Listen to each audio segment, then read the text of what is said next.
Welcome guys. आपका स्वागत है हमारी एकेडमी पर, ड्रीम है एकेडमी पर। और आज का टॉपिक जो है लॉर्ड इरविन के साथ साथ हम पढ़ेंगे जो मॉडरेट फेज था। जब हमने पढ़ा पिछले लेक्चर में कि इंडियन नेशनल कांग्रेस को फॉर्म किया था 1895 में एओ ह्यूम ने। तो उसके बाद इसको इसका वर्क दो हिस्सों में डिवाइड होता है। इसका काम पहले 1885 से लेके 1905 तक, उसके बाद फिर 1905 से लेके आगे तक। तो किस तरह का काम था? पहले हमारा एक जो कंटिन्यू रूटीन है कि हम लोग गवर्नर जनरल्स का काम देखते हैं कि कौन से गवर्नर जनरल ने कौन सा काम किया था। तो क्या है कि वहाँ पे क्वेश्चन भी आ सकता है कि किस गवर्नर जनरल के दौरान ये काम हुआ है। तो इसीलिए मैं गवर्नर जनरल से बहुत ही इंपॉर्टेंट क्वेश्चंस लेके आता हूँ। तो आइए अब शुरू कर लेते हैं। लॉर्ड इरविन का दौर होता है शुरू 1926 से लेके 1930 तक। जी हाँ, इससे पहले के गवर्नर जनरल थे लॉर्ड रीडिंग। लॉर्ड रीडिंग 1926 तक थे। उसके दौर में क्या क्या चीज़ें हुई है हमने ऑलरेडी वो डिस्कस की हुई है पिछले लेक्चर में। तो अब पढ़ लेते हैं लॉर्ड इरविन के दौरान क्या क्या चीज़ें हुई। Lahore session of Indian national Congress 1929। जी हाँ, Lahore session of 1929 very very important, always asked, हमेशा ही आस्क्ड क्वेश्चन है ये एग्ज़ाम में। और ये पूर्ण स्वराज डिक्लेरेशन वहाँ पे क्या है, और यहीं से अगर आपको कोई पूछेगा कि कॉन्स्टिट्यूशन की हिस्ट्री क्या है। जी हाँ, 26 जनवरी को क्यों रखा गया, यानी ये ये वाला ये जो है स्वराज डिक्लेरेशन, पूर्ण स्वराज डिक्लेरेशन, जिसका हम कह सकते हैं कि कंप्लीट इंडिपेंडेंस, ये यहाँ से कॉन्स्टिट्यूशन की बुनियाद है। यहाँ अगर हम ये कह सकते हैं कि कॉन्स्टिट्यूशन को यहाँ से एक जहन बदल गया। एंड जो इंडिया के लोग थे उनको उन्होंने कम्प्लीटली ये किया कि हमें नहीं, बस हमें आज़ादी ही चाहिए, वी वांट फ्रीडम ओनली। उसके बाद फर्स्ट राउंड टेबल कॉन्फ्रेंस होती है। और इसमें एक इम्पॉर्टेंट है कि ये वाला क्वेश्चन हमेशा आता है, फर्स्ट राउंड टेबल कॉन्फ्रेंस किसके दौरान हुई थी? लॉर्ड इरविन के दौरान, गवर्नर जनरल थे 1930 में। लेकिन सबसे इम्पॉर्टेंट, क्या कांग्रेस ने पार्टिसिपेट किया था? No, Congress boycotted it. Congress boycotted it. याद रखिएगा, कांग्रेस ने पहला जो राउंड टेबल कॉन्फ्रेंस था उसको बाइकआउट किया था। उसके बाद जवाहरलाल नेहरू एंड सुभाष चंद्र बोस, जी हाँ, Jawaharlal Nehru and Subhash Chandra Bose founded Independence India League. Independence India League क्या फाउंड किया? Independence India League. Who founded Independence India League? Jawaharlal Nehru and Subhash Chandra Bose. जी हाँ, सुभाष चंद्र बोस और जवाहरलाल नेहरू ने इंडिपेंडेंस लीग को फाउंड किया, इंडिपेंडेंस ऑफ इंडिया लीग को फाउंड किया। इसमें इंपॉर्टेंट क्वेश्चन यही है, ये वाला इंपॉर्टेंट क्वेश्चन है कि आप ये देख सकते हो एक बार फिर, ये वाला पूर्ण स्वराज, उसके बाद Congress boycotted, first round table conference, ये इंपॉर्टेंट क्वेश्चंस में शुमार होता है इनका। आगे पढ़ लेते हैं। और अब ये शुरुआत होती है मॉडरेट फेज़ की, या अगर हम यूँ कहें तो इंडियन नेशनल कांग्रेस जो है उसके जो डिवीज़न है, ये काम करने का तरीका जो था वो 1905 तक कैसा था, उसके बाद कैसा है, कैसा रहा। तो अब पढ़ लेते हैं इनका मेथड क्या था, मॉडरेट्स का मेथड क्या था। ये क्वेश्चन आ सकता है, ऑब्जेक्टिव्स या मेथड्स क्या थे मॉडरेट्स के।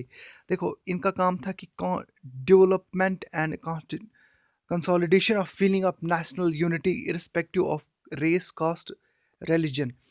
इनका काम था कि एक नेशनल यूनिटी पूरे यूनाइट करना है। नेशनलिज्म का एक जो फैक्टर है वो मिसिंग था कहीं पे, उसको इग्नाइट करना, लोगों में डालना उस चीज़ को कि आपको कलेक्टिवली, आपको हिंदू मुस्लिम, यहाँ पे कोई रिलीजन नहीं है, कोई क्रिश्चियनिटी नहीं है, कोई ऐसा रिलीजियस का कोई काम ही नहीं है इधर। हमें आज़ादी चाहिए, हमें कलेक्टिवली अफोर्ड लड़ना है किन के खिलाफ? ब्रिटिशर्स के खिलाफ। ये इनका मेन मकसद था। किनका?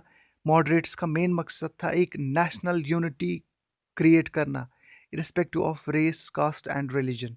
जी हाँ, और इनका काम था पीसफुल कॉन्स्टिट्यूशनल एजिटेशन करना, पीसफुली। जी हाँ, इनका काम था पीसफुली। पीसफुल काफ़ी मतलब ना, ये इनका पीसफुल दौर रहा है। इसमें लीडर्स भी वैसे हैं, क्योंकि लीडर्स भी पूछा जाता है हमेशा ये क्वेश्चन कि मॉडरेट्स के कौन कौन से लीडर्स थे। वो आगे लेके मैं आया हूँ, वो इम्पोर्टेंट है, काफ़ी इम्पोर्टेंट है। पूछा जाता है कि मॉडरेट्स में कौन-कौन से लीडर्स थे। तो इनका काम क्या था? पीसफुल कॉन्स्टिट्यूशनल एजिटेशन करना। कॉन्स्टिट्यूशन के जो अंदर चीज़ें हैं, जो ब्रिटिशर्स ने दिया था, कानून के खिलाफ नहीं जाना, इनका यही मकसद था। तो वो काफ़ी हद तक कामयाब हो गए और उन्होंने क्या किया, दे सक्सीडेड, यहाँ पे दे succeeded in passing the Indian councils act of 1892। इनकी कामयाबी तब मिली जब 1892 में इन्होंने कामयाबी पाई किसको पास करने में, इंडियन काउंसिल्स एक्ट ऑफ 1892। और इसमें क्या खास बात थी, Indian councils act of which allowed, इसने अलाउ किया some members of to be indirectly elected by Indians. कुछ मेंबर्स, अब क्या था, इंडियन काउंसिल्स एक्ट यानी एक कह सकते हैं कि पार्लियामेंट में एक, वहाँ पे इंडियंस जो थे, कुछ मेंबर्स को इनडायरेक्टली इलेक्ट कर सकते थे बाय इंडियंस, यानी इनडायरेक्टली इलेक्टेड मेंबर्स जा सकते थे पार्लियामेंट में। और वो इनडायरेक्टली इलेक्टेड मेंबर्स कौन करता, बाय इंडियंस। अब मॉडरेट लीडर्स कौन कौन से थे, मॉडरेट लीडर्स कौन कौन से थे? ऑलवेज आस्क्ड क्वेश्चन, ए ओ ह्यूम, याद रखिएगा, दादा भाई नायरोजी, इनका तो हमेशा ही कुछ ना कुछ रोल रोल काफ़ी रहा है और इनको ग्रैंड ओल्ड मैन भी कहा जाता है। याद रखिएगा, ओल्ड मैन ऑफ इंडिया। इन्होंने काफ़ी बुक्स लिखी है, वो आगे हम पढ़ेंगे। बदरुद्दीन तौयब जी, इनका मैंने ऑलरेडी इंडियन नेशनल कांग्रेस का हमारा जो लेक्चर था उसमें पढ़ा है कि he was the first Muslim president of INC. जी हाँ, he was the first Muslim president of INC. He was none other than Badruddin Tyabji. उसके बाद डब्ल्यू सी बैनर्जी, वोमेश चंद्र बैनर्जी, ये क्या थे? ये थे पहले इंडियन नेशनल कांग्रेस के प्रेसिडेंट। इंडियन नेशनल कांग्रेस के प्रेसिडेंट कौन थे पहले? डब्ल्यू सी बैनर्जी, ये भी हमने ऑलरेडी पढ़ा है। उसके बाद लीडर जो कि इम्पोर्टेंट था मॉडरेट्स का यहाँ पे, ये थे गोपाल कृष्ण गोखले, जी के गोखले, गोपाल कृष्ण गोखले, जी हाँ, इंपॉर्टेंट लीडर थे। उसके बाद रास बिहारी घोष और बहुत सारे लीडर्स। लेकिन ये इंपॉर्टेंट है, इसका भी मैंने आपको बताया कि he was the first Muslim president Badruddin Tyabji. W C Bonnerjee was the first president of INC. और आगे पढ़ लेते हैं कि इन्होंने कामयाबी किस तरह से हासिल की, किस तरह से कामयाबी समेटी। They worked to create a strong public opinion to arouse consciousness and national spirit. मैंने पहले ही आपको कहा कि उनका काम था कि नेशनल को एक यूनाइट करना, पूरे देश को। इनका मेन मकसद यही था कि हमें पहले देश को यूनाइट करना है, हमें अलग अलग तरीके से फ्रीडम हासिल नहीं करनी है। हिंदू कहेगा मैं अलग तरीके से फ्रीडम हासिल करूंगा, मुस्लिम कहेगा मैं अलग तरीके से फ्रीडम हासिल करूंगा, क्रिश्चियन कहेगा मैं अलग तरीके से, बाकी और मज़हब सिख कहेगा मैं अलग तरीके से। नहीं, इन्होंने कहा कि हम सब एक ही है पहले। तभी आपने देखा होगा, मैंने मेंबर्स जो थे वो उसमें एओ ह्यूम जो कि क्रिश्चियन से बिलोंग करते हैं, दादा भाई नेहरू जी हिंदुज़म से, बदरुद्दीन तोयब जी ये मुस्लिम है।